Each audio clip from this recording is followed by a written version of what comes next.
School of Medicine. His areas of clinical expertise include clinical genetics and pediatrics. He serves as the director of the Epigenetic and Chromatin Clinic and is the assistant program director of clinical genetics. He earned his MD from University of Iceland and his PhD from Johns Hopkins. He has completed a combined pediatrics and medical genetics residency program at Johns Hopkins, and his research focuses on exploring the epigenomic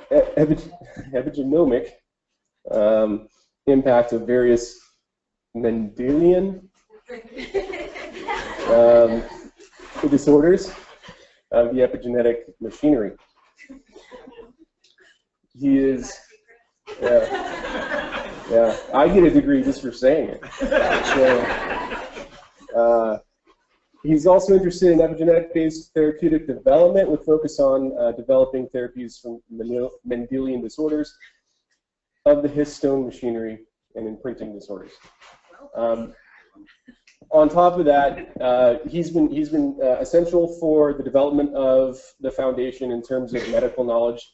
We've gone to him several times, and he has been very receptive in working with us, and so we appreciate that. And once again, coming to our family meet. This time it's official. Last time at Baltimore it wasn't, and we appreciate your help in getting us to that official step. So thank you, Doctor.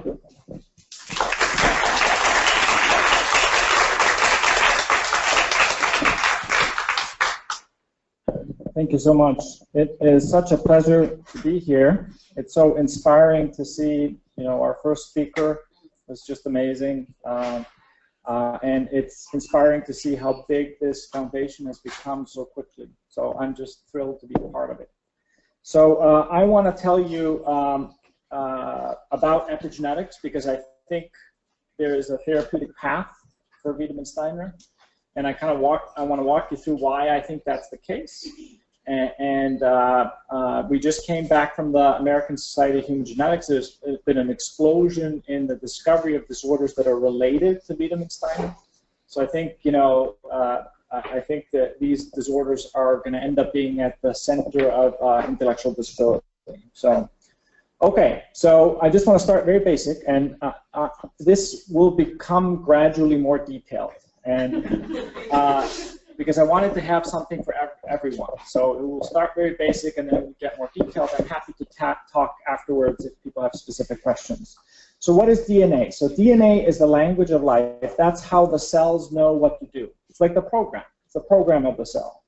And the entire content of DNA is also called the book of life. It's the whole human genome. That's what we call that. And if it was a book, the genes would be words, and but we've had this book now for 15 years, and we're still learning how to read this book. And one of the reasons why that's confusing is that the same text, exactly the same book, needs to be read in many different ways. And I sometimes talk about 300 different ways, and the reason for that is there's 300 different cell types, and they all use exactly the same book. And if you think about a sperm cell or a neuron, these have very different structures, different proteins. They have to be read, but yet they use exactly the same book. And one way that you can read a book in different ways is by coloring it. You can highlight certain parts. Theoretically, you could pick out the ones that you need in one cell type versus another. So then the question is, how is that actually done in cells? So in cells, we have something that's called the epigenetic machinery. So, and the way to conceptualize this is the genome's highlighting system. It's a way to let the cell know what part they're supposed to be reading in that cell. And this is the formal definition. Modifications of the DNA or associated protein. They're reversible. They're known to be affected by the environment. And if nothing else, they add to the information content of DNA. And there are two major types. There's something called DNA methylation, and then there's the histone tail modifications. And that's the problem in both Kabuki and in Wiedemann-Steiner. So DNA is not linear in the cells. It's very tightly wrapped. It's wrapped around proteins. The simplest unit is something called the nucleosome. And the point that I just wanted to make is that chromatin, which I'm showing here, exists either as open chromatin, shown here, or closed chromatin, shown here. So those are kind of the two states that you can think about. And the open chromatin can be used by the cell. The closed chromatin cannot. And the way the cell knows what to keep open and what to have closed is that the nucleosomes has these tails. They're called histone tails, stick out. And these can be modified, and there are certain tail modifications that we see here, and there are others that we see here. And the Wiedemann-Steiner modification is seen only in open chromatin, so it helps open chromatin.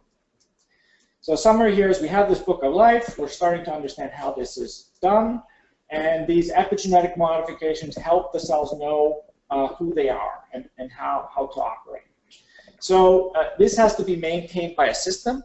There's a system that maintains these modifications, and it's called the histone machinery. So you have writers, things that put the modifications on. You have erasers, they remove those modifications. You have readers to keep track of them, and you have something called a remodeler that kind of moves the nucleosomes around. And the way this works is that the writer is pulled into the right place by a transcription factor. It can put on the modifications to keep that area open, but it has to compete with the system that removes those modifications, and you end up with some kind of balance, and then you keep track of this with the reader molecules. And just to kind of show you a little bit more detail, so this is the octamer, this is the nucleosomal core, so these are proteins, and you have these two little tails sticking out. And when we talk about H3, it's just the name of this tail. H4, that's the name of this tail. And we have a system called histone acetylation. So in acetylation, it always means that the histones are, the chromatin is open. So you only see that in the open chromatin. Methylation is a little more complicated. You have multiple states, but the one that's important is seen here. If you have modifications of this site, K4, the fourth lysine, H3K4, that's a modification that's only seen in open chromatin. And this is the important modification for both Kabuki syndrome and Wiedemann-Steiner syndrome. Sorry, of course.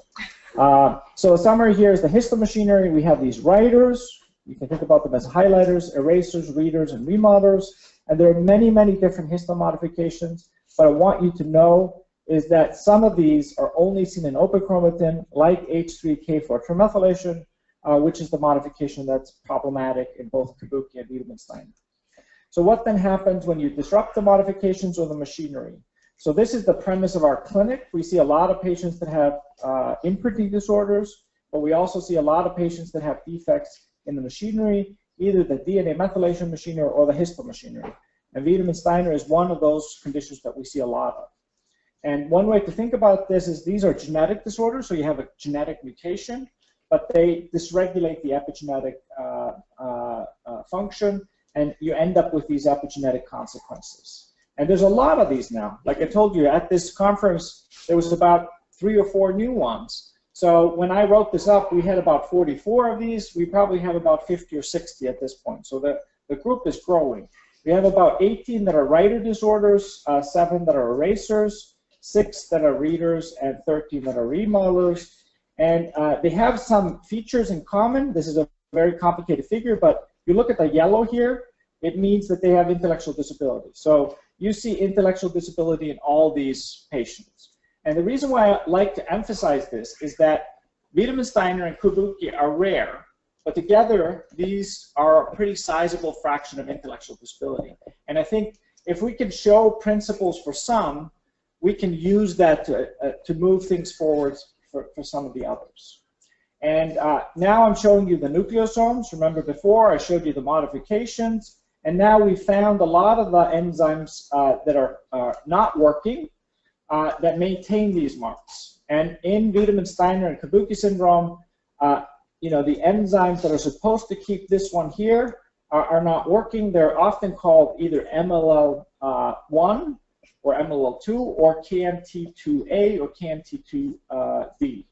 And down here, I just want to show you that these are kind of very similar proteins. This is the Wiedemann-Steiner protein. It has many of the same domains as does the Kabuki protein. So these disorders are similar. That's kind of the point that I wanted to tell you. So Wiedemann-Steiner is basically, we think, it's a disorder of histomethylation, so it's an inability to put on that mark. It's caused by mainly new mutations, so de novo mutations in that factor. And the patients have, as you have seen, some have mild issues, but there's variable intellectual problems. Most of the kids are quite small, and a lot of the kids have feeding issues, and we'll talk a little bit more about that in the afternoon. And I think the prevalence is at least 1 in 100,000. Wendy will. So we've done the sum, so we think probably about around 1 in 40,000 people. So and look at how many children you'd expect to have. So much more common. In the beginning, people said 1 in a million. That's what people said. That was the starting. So this is changing. And the way this works is that KMT2D is supposed to be brought in, open up chromatin. If you're unable to do that, you probably have a tendency to have more closed chromatin than open chromatin. And here's some pictures from Wendy's paper. Kabuki syndrome is also a disorder of histomethylation, but it has 2 different genes that are associated. One is called KMT2D, which is very similar to the Wiedemann-Steiner protein.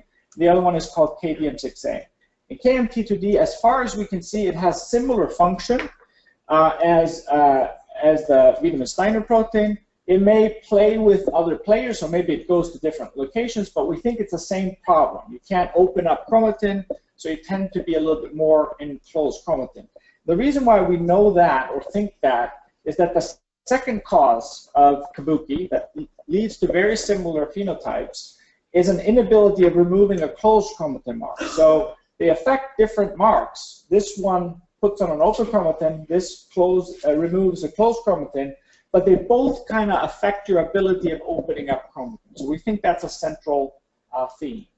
So a summary here is these disorders, Mendelian disorders of the epigenetic machinery. These are genetic disorders that have epigenetic consequences. The features are intellectual disability and growth problems. And even though there are many other factors that have overlapping function, these other components are not able to make up for the defect when you lose one copy of one of these genes. So then the question is, can this knowledge be used for therapeutic purposes? And we had a very simplistic idea. This was our basic, simple idea. The idea was if the balance is important, and it's very tightly maintained between open and closed chromatin, and if in Kabuki and Wiedemann-Steiner that balance is tilted towards closed chromatin, could we use drugs that favor chromatin opening and treat the conditions? So to do that, we developed a mouse model for Kabuki syndrome, and we found out that those mice have learning defects. So this is an assay which is called the Morris-Water maze. It's a tank. It's amazing that we can do this, but the tank, it's filled with water, and then there are visual cues around the water, and there's a tiny little invisible platform. And the mice don't like being in water, and this is the only place that they can get out of the water. So over a full week, we teach the mice to get to that platform, and they get better each day. And then the last day we remove the platform, we count how often did the mouse go through the area where the platform used to be. And a mouse that has learned this will go often, and a mouse that hasn't learned it will go seldom. And what we see is the average mice that don't have this change, the Kabuki mutation change, they go about 3 times, up to 3 times, versus the Kabuki mice go about one time. So they have a learning defect. And what we found is that when we look at the learning station in their brain, something called the hippocampus, we have fewer. This is a section from the brain of these mice. We have fewer new neurons in that brain in the Kabuki mice compared to the regular mice. So it's shown here in green. So there's a lot of these newly formed neurons. In the Kabuki mice, they just don't make as many neurons. So then the question was, can we manipulate that? Is that something that, because people have debated about this. What's the therapeutic window? Can you treat something postnatally that someone has had throughout their life? And at least for this marker, and I'm not saying everything is going to be treatable, but when we took a full group of mice, these are the wild types, and these are the mutant mice, you can see when they got the placebo, the vehicle, they were very different. they had fewer of these green cells in the Kabuki mice compared to regular mice. But as we increased the amount of the drug, we rescued this phenotype. So that at 10 milligrams per kilo per day, there was no difference between the two groups. And this is a quantification. You can see there's a dose dependent. That's what drug companies like to see. They like to see dose dependent, that as you increase the dose, you get more of an effect. So you start at a low effect, and then you can kind of increase that over time. And, well, does that affect function? You know, does it help the mice learn better? So remember I told you that the Kabuki mice in yellow crossed about half as often as did the wild-type mice. On the drug, they both did a little bit better, but now the Kabuki mice were no worse than the average mice. So yes, it seems to help with function. So then the question is, this is mice, who cares? You know, is this going to affect patients? So we argued, you know, it's very hard to measure neurogenesis in patients, right? We're not cutting up their brain, you know, but there are other things we can do. We could say, hey, if this process is also faulty in our patients, they should have visual-spatial defects. They should be very bad at doing visual-spatial tasks because that's what that area of the brain does, but they should be better at other tasks. So that's what we asked. So here we've done a study on patients with Kabuki syndrome, and we've done 3 different tasks, and this is standard deviations from the population mean. So a normal person should be here around 0. And what you can see is the blue is something called block design. So that's a task that really requires visual spatial functioning. And you can see the Kabuki patients did very poorly in that, but they did much better in these tasks that were dependent on other areas of the brain. So again, this kind of supports that we're barking up the right tree. So the summary here is a mouse model of Kabuki syndrome shows this impaired neurogenesis in the granular cell layer of the dentate gyrus. And these defects normalize with drugs that target the epigenetic machinery, and that suggests that the intellectual disability in Kabuki syndrome and maybe some of these other disorders may be treatable, even in postnatal life. Again, we don't know what the window is going to be, but it's a proof of principle that this group may be valuable to treat. And then finally, the patients have the visual spatial problems that you would expect by the studies that we have done in the mice. So that's reassuring. So then the next question, and this is something that when we met in Baltimore, I talked a little bit to this group, is that one way to understand what's happening is to study the epigenetics. It's like the clue that we can use to understand why the disease happens. We can use it to diagnose maybe people, and we can use it to see if the treatment that we try is working, right? If you have epigenetic problems, you should be able to find them when you study the patients. You should be able to manipulate them. So here is, this is a study we did and have just published, where we've shown that there's a marker that's very easy to measure in blood. It's called DNA methylation. It's not the methyl mark that I spoke about, but it's kind of like a secondary mark. It shows whether the chromosomes are wrapped or unwrapped. And when we do that in normal kids shown in black, and kids that have either Wiedemann-Steiner or Kabuki syndrome, we see a difference. So we can separate the groups based on this mark at multiple locations in the genome. So the first question was, can we find epigenetic abnormalities? And the answer is yes. And it turns out it's very specific. It's not very random in these people. It's not that they have random changes. They have very, very specific changes. And the reason why I'm saying that is if we took the methylation data by itself and we asked, I want to cluster the patients based on their epigenetic profile, how the methyl marks look, the patients that had loss of function mutation, which is the most common mutation we see, they all cluster together. So these changes are very, very specific. And it turns out that, and this I think is an important point to make, when we did our study, we had about 25 patients with a clinical diagnosis of Kabuki syndrome. 2 of those patients ended up having Wiedemann-Steiner. They didn't have Kabuki. But yet the clinicians thought that they had Kabuki. So there is overlap between these disorders. A good clinician that says that he thinks he has Kabuki might have a patient with Wiedemann-Steiner, and vice versa. So I think it's important going forward, if we have negative patients, we should think about these other categories when we do our testing. They did not have very atypical. One had a splice site mutation, and the other one had a missense change. But they were both de novo, so I think they're real. So are the changes similar to what we see in Kabuki syndrome? And just like in Kabuki syndrome, this is brand new. This is the blood that you guys donated to our study, and I finally been able to analyze it in the right way and so forth. But what we see is we find multiple locations in the genome that are different in Wiedemann-Steiner compared to the control patients. So, and the control patients are usually either parents or siblings or someone that's age matched. And we found at least about 2,400 sites that showed a big difference. And remember, this was a relatively small study. We only had like 10 or 12 individuals. And some of these changes overlap with Kabuki, but also another disorder called Charge syndrome, which was interesting. I didn't expect that, but that's what the data showed. So the summary here is patients with Kabuki and Wiedemann-Steiner have epigenetic changes that separate them from the controls. And it's our hope that the further study of these changes will suggest how the disease occurs, which we in medicine like to call pathogenesis, and also help us explore whether the manipulation of these marks can rescue aspects of the phenotype. And I always get this question, so I'm just going to answer it before people start asking questions. So what could we potentially treat? We're not talking about changing who your children are. What we are talking about is just we think your children have a lot of strengths. And we're just talking about what if we could potentiate those strengths just a little bit.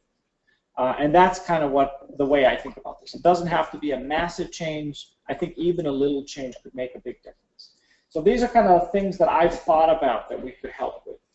I think the memory defect, the mouse studies, we've now done this with many different agents, with many different investigators doing the testing. And we feel very convinced that we can do it in mice. You know, I'm convinced about that. So the memory defect, I think we can help with. The hypotonia, that's something that could theoretically. Maybe some of the gut issues, which I think is a real issue in this group, and then maybe some of the immune things. There's a few things that I'm sure that we're never going to be able to treat, and I just want everyone, no anatomical defects are going to be changed. You know, if you have a heart defect, if you have a kidney problem, an orthopedic problem, or an eye problem, we're not going to be able to change that. We're not going to change the facial features. These are all things that occur during development.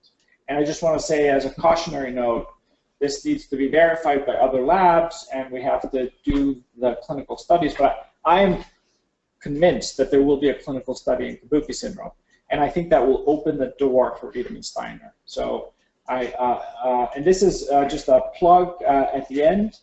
This is our clinic. This was our mission statement for this clinic. We wanted to build expertise. We figured that if you think about it, if each doctor has only seen one person with Wiedemann-Steiner, how good can that doctor really be and providing for their patients? I think we get better as we see more and go to these meetings. I'm here to learn from you guys, you know that, and then I can relay some of that knowledge to the young families that come to my clinic. We want to learn, so that's mission. One was build expertise. Number two, learn from patients and families. And number three was to educate health professionals about Kabuki and Wiedemann-Steiner and these related disorders. And that's my email. Please email me if you have any questions. I'm happy to take any questions now. Thank you.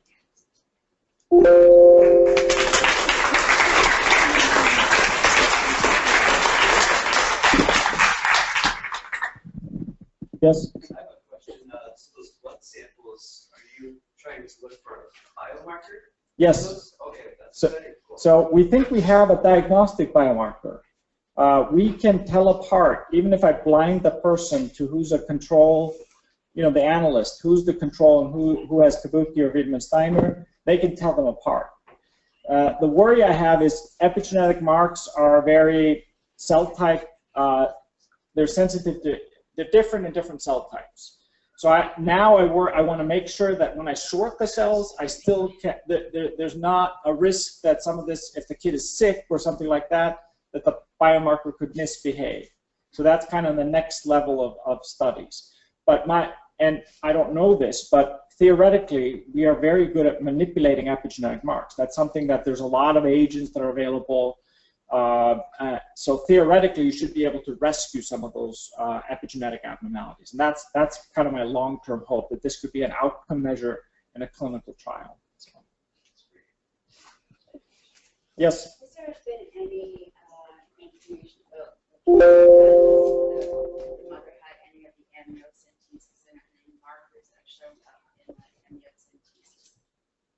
Whether that affects their outcome? Yeah, like if any of the markers were in the amniocentesis that they were identified and then these kids later shown as WSS. Yeah. Can you repeat the question? Yeah, so the question is, were there markers by amniocentesis that where the child then ended up having Wiedemann-Steiner? And I actually don't know that. I think that's a good question. Wendy may know. I think actually, looking at the data for pregnancy, there's a few pregnancies out of the whole cohort that I've studied with individuals where there's a few abnormalities, but generally pregnancy, the things you would generally look for, like hormone levels and that kind of thing, were generally quite unremarkable actually. So there isn't often any early indicators that something's amiss. I mean, obviously, I think in the future we may test pregnancies where there's abnormalities for disorders like Wiedemann-Steiner, but I think in looking at the pregnancy, we looked if there was any indicators in many of them that actually.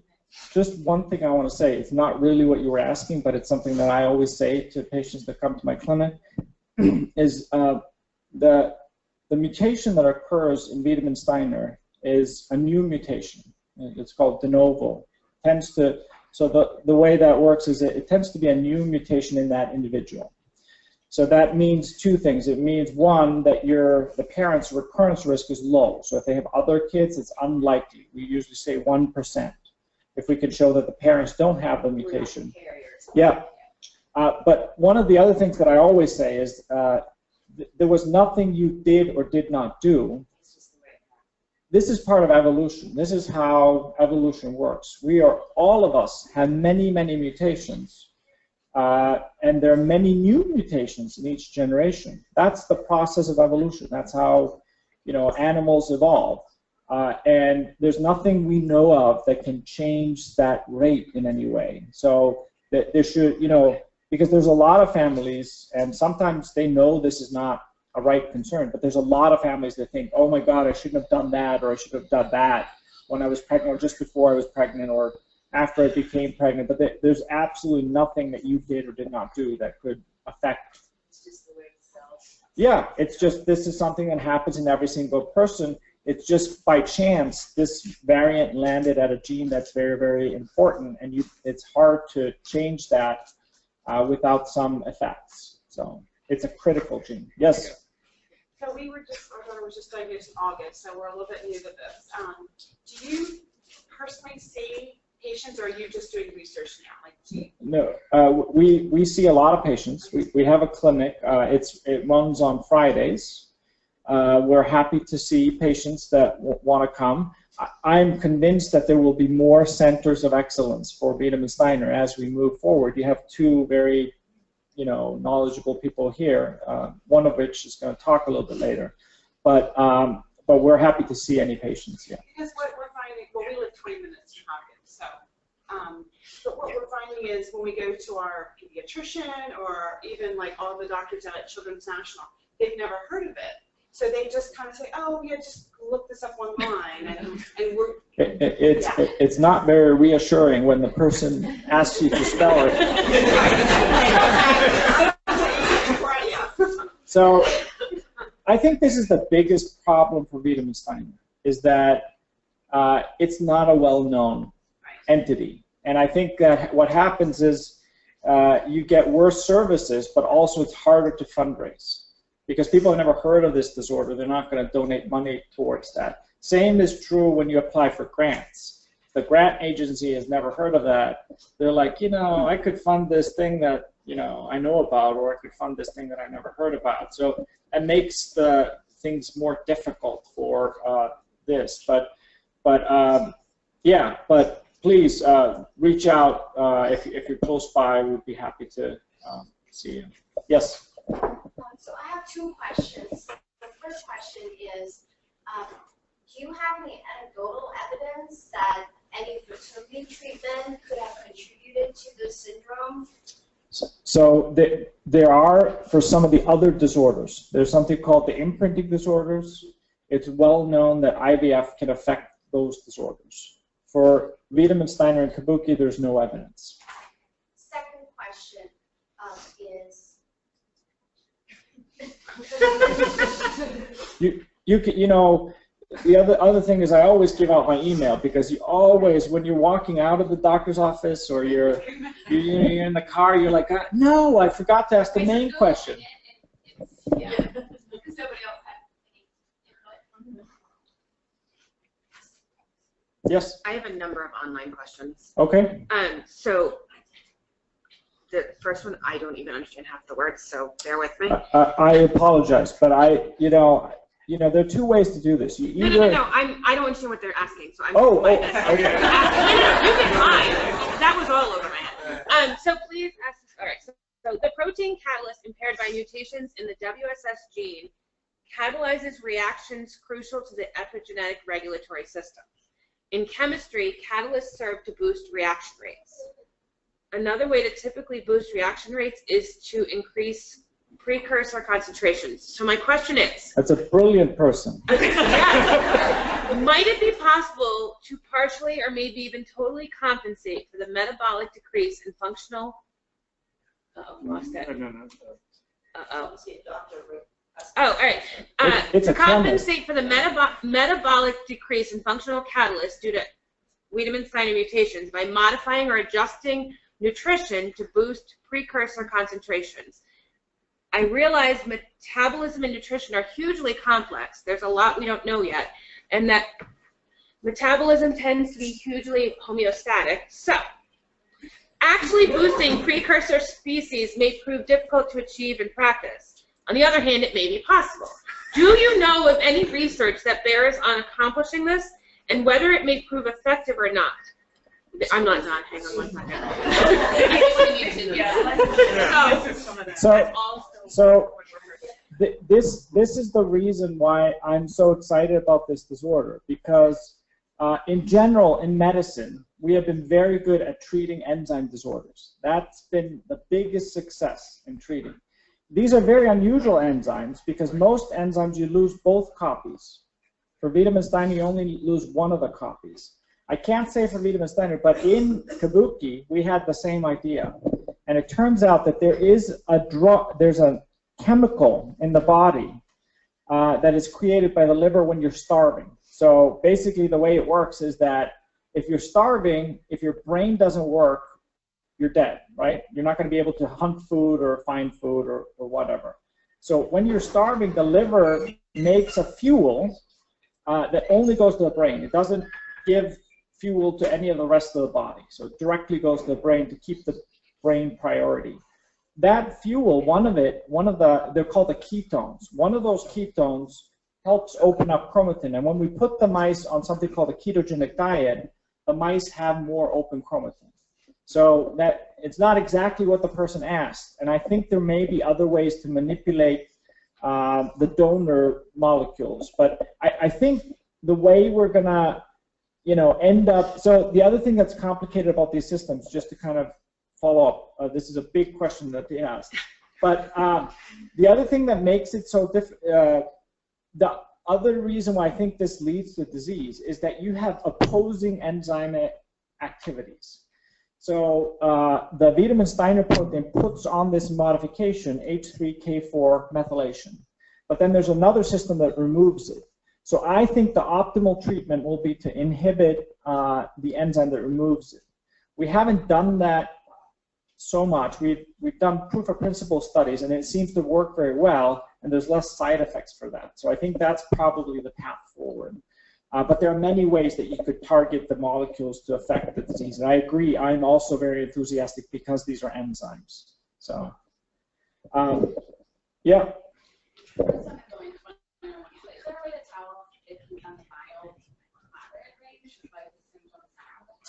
Yeah. Physicians are not good at predicting outcome. You know, a lot of the patients that I see in clinic, especially older patients, I think physicians have wrongly assumed that the children would not do a lot of things because they were delayed, you know. And if you think about, especially in the young age, kids with Wiedemann-Steiner and Kabuki have very low muscle tone. And the muscle tone, not, you know, all the milestones that we use in the beginning are all motor-based. And even the language is pretty motor-based. So if you're massively delayed, you know, you're going to be hampered greatly by the hypotonia. And it's not really a fair comparison. But, you know, we can talk more in detail about the specific. There are ways to kind of comparing to other kids. But you have to remember that this is only one gene of 20,000. And all the other 20,000 genes also affect how the phenotype comes out, you know, for good or for bad. And each person is somewhat unique. So, yes? Okay, so I know that all of our kids have some type of change on the KMT2A gene, but all of our changes are different. Like some kids have fusion, some have, my daughter has a frame shift, some have distance. And I'm trying to understand this, but I think that it results in the termination of protein in some of our changes, and some of those proteins are different within our group. Is that right? So it's always the same protein, but the termination or frame shift is like putting in a period. So nothing after that is going to be made. So basically you've lost the end of that protein. So the protein is made, but now it's missing half of it. For the missense changes, it's a little bit more difficult because I think she says she's going to talk about that, so she'll go into more detail. But that's more like a misspelling. So that, you know, one is a misspelling, but they all have in common is they disrupt the function of this protein. And it could be because there's too little of the protein, or it could be because there's a faulty protein that's part of a complex, and then it impedes the activity of that complex. Do you feel that your research is beneficial no matter which type of change? I think so. I think there are some differences probably between the missenses and the frame shifts, but I even think some of our research extends from one disorder to another, you know, because these disorders, they don't the proteins don't do exactly the same thing, but they have the same function. And I think if we figure out a way to affect it in one disorder, we should be able to move that. And when I've spoken to drug companies, they've asked me, should we do a joint clinical study on Kabuki and Wiedemann-Steiner, because the treatment that we have should theoretically be beneficial to both. Personally, I want to do mouse studies first. I think that's the way to do it. I think we can just ask that question. The problem with mouse studies is they take a long time and they're very, very expensive. So that's the only... Do you think it's possible that protein could be made synthetically? I think that's a good question. So there are kind of two problems. We definitely can make the protein.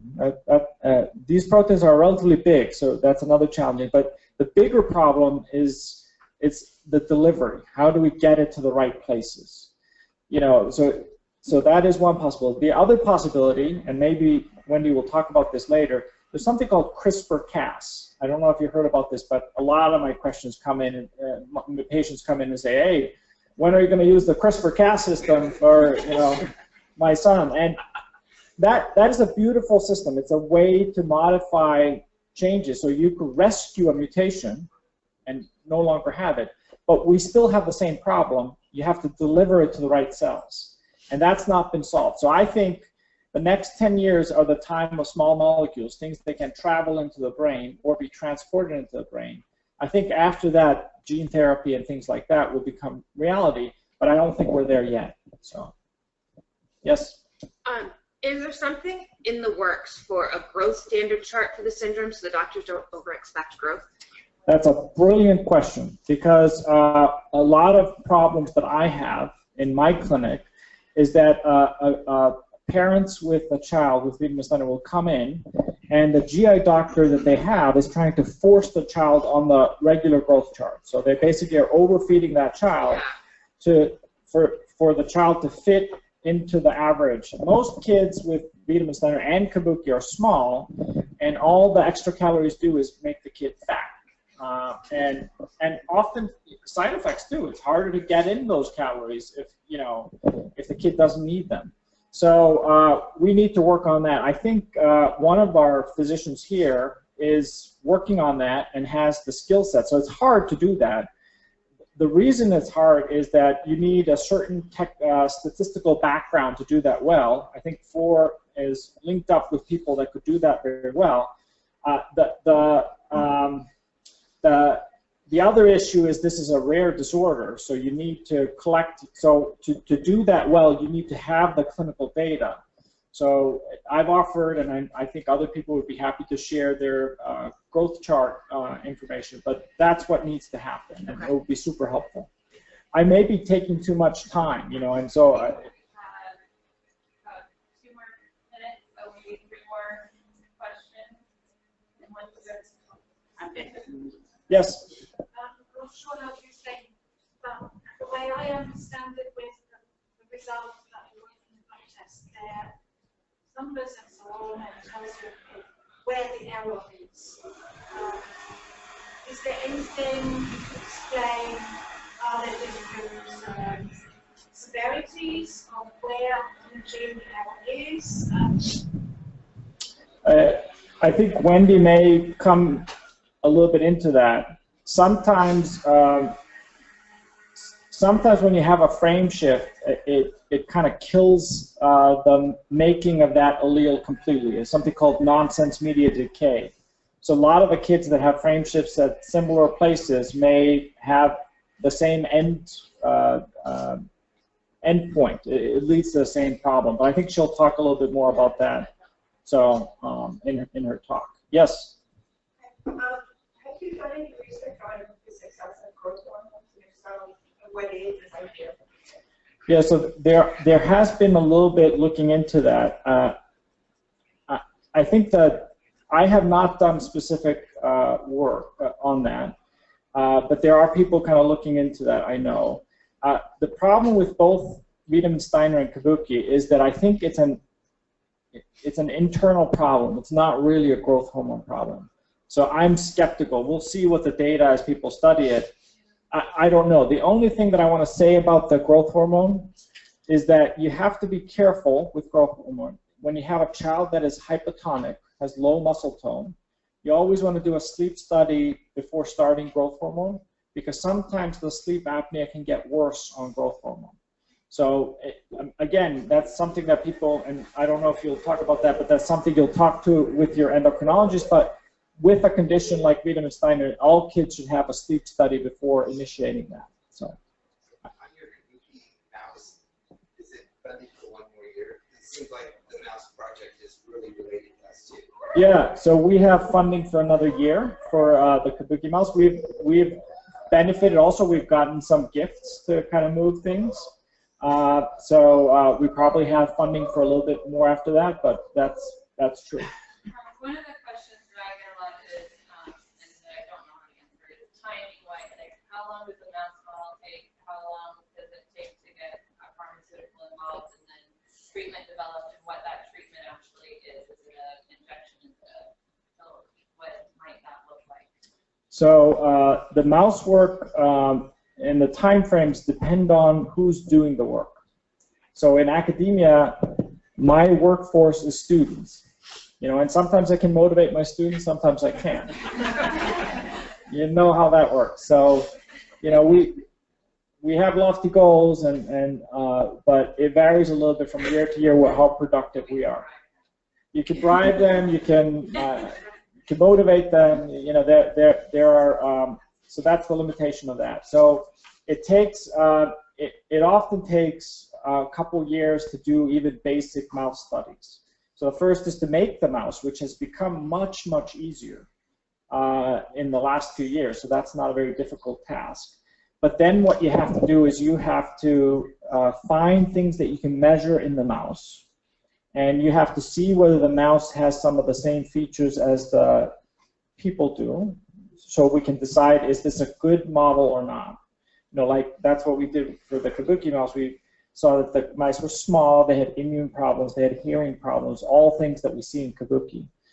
And then you have to do a trial, and you tend to need quite a lot of mice to do a trial, and you need an agent. If a drug company takes it on, I think things move a lot faster. They have teams of people, they have large budgets. The problem with the drug company, and there's been a lot of companies after we published our paper sniffing around, the problem with a lot of the companies is that they don't like rare diseases. They like things that are common, and they can develop a therapy that then works for a lot of people because then they make money over time. It's changing a little bit. I think drug companies are becoming more interested in rare diseases at this point because the success rate in rare diseases has actually been very good. So there's this disorder called cystic fibrosis, and the success there has been amazing. And the amazing thing there is that research was pushed through by the patient organization. Now that's a very common disorder. It's a very common disorder. It's a big association. But they funded all the research, they got it through the FDA, and they helped fund the company that delivers that medication. I think for these disorders, it's just going to be a pill. So, I am enthusiastic. I think that we will probably have a trial in one form or another for Kabuki syndrome, and I think some of the, like I said, there will be considerations whether Wiedemann-Steiner should be considered as part of that spectrum, but we need to do some of the studies. We have to make sure, do the epigenetic marks overlap between the two? It would be nice to do some mouse studies in Wiedemann-Steiner, and I think in the UK there is a group that has made a Wiedemann-Steiner mouse, so that lays the groundwork for that. But there is work that needs to be done. So. Maybe one more from here. Okay. So what are the long-term effects for Wiedemann-Steiner? My daughter's 15. I would like to be able to support her with knowledge and help in the future. Yeah, so obviously this is a brand new disorder, and so we don't have a lot of long-term data. Right. But on the flip side, we don't have any evidence that that the long-term health will not be good. In Kabuki, I have patients that are in their 60s, so I don't know what the oldest person that you have with Wiedemann-Steiner is. 33, yeah.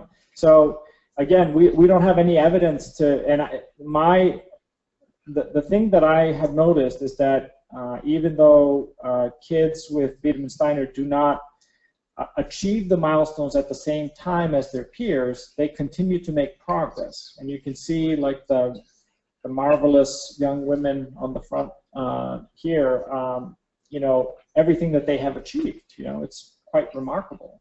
And I think as we build the expertise, I think we want to find ways to better support that group. And one of the benefits of knowing the diagnosis is now you can think about, hey, a lot of people have feeding issues. Can we study that? Can we come up with clinical recommendations for that?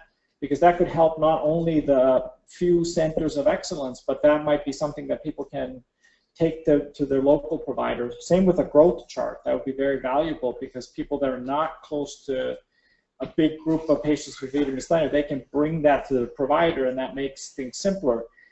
Even then, it is nice to have a geneticist because a lot of pediatricians will freak out if you have any condition, and they'll just say, no matter what the complaint is, they'll say, oh, it's probably related to the syndrome. You have to ask the pediatrician. So I get a lot of basic pediatric questions that are totally, I think, unrelated to Wiedemann-Steiner. They're just related to being a child. Okay, I don't want to take more time because I know you have a wonderful speaker coming up.